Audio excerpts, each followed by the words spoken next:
With Sony's Spider-Man reboot, The Amazing Spider-Man, right around the corner, I thought that I would revisit the original Sam Raimi trilogy.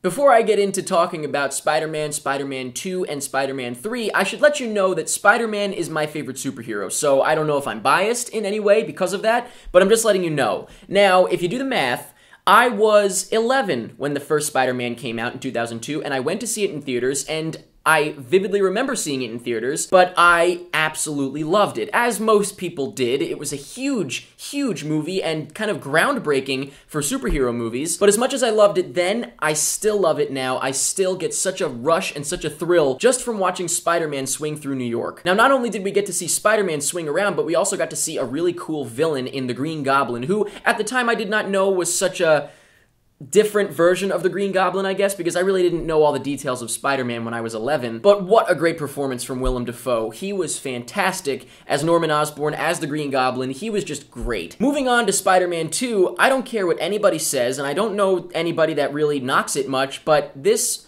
was, for a long time, the #1 superhero movie as far as I was concerned. It is fantastic. I remember watching the trailers for this movie on my crappy old PC, like, it barely moved on the internet, and I remember loading the trailer, like, frame by frame, like a damn minute every frame, and watching it over and over again, a little bit more each time.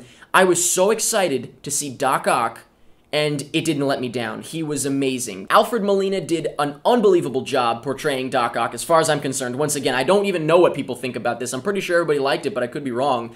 I thought that he was fantastic. And then you've got one of the coolest scenes ever in a superhero movie, the subway scene. Not only the fight, but when he saves the subway and he goes in with his mask off, just awesome. I remember just being so enthralled when I saw this movie.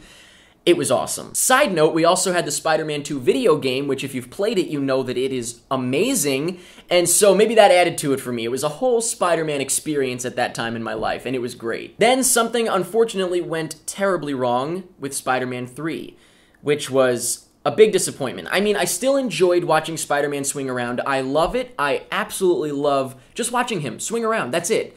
But as far as the movie itself goes, especially after coming from Spider-Man 2, because I marathoned them, I remember before seeing Spider-Man 3 in theaters, it was definitely a letdown. And that, to me, is because of too many characters in the movie. Too many villains, too much going on, and it was really, really poorly balanced. And so, you know, I know what went wrong, and I'm glad I know what went wrong, and I'm glad I can really put my finger on it, but overall, it was a disappointment. And I'm not even getting into the whole emo Spider-Man angle, the dancing scene, all that stuff. I remember at the time I was laughing at it, thinking, this is funny. No.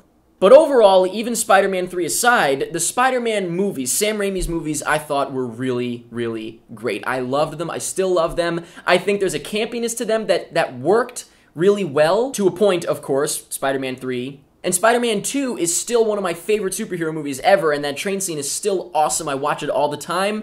But yeah, I'm excited to see a new incarnation of Spider-Man because I love Spider-Man. But I definitely will never forget the Sam Raimi trilogy and the memories that I have attached to it. That first experience going to see it in theaters. I vividly remember seeing the second and third, even though the third wasn't as great, obviously. But I will never forget those experiences. So I really, really did love Sam Raimi's movies. So let me know in the comments what you think of the Sam Raimi Spider-Man trilogy. Which one is your favorite?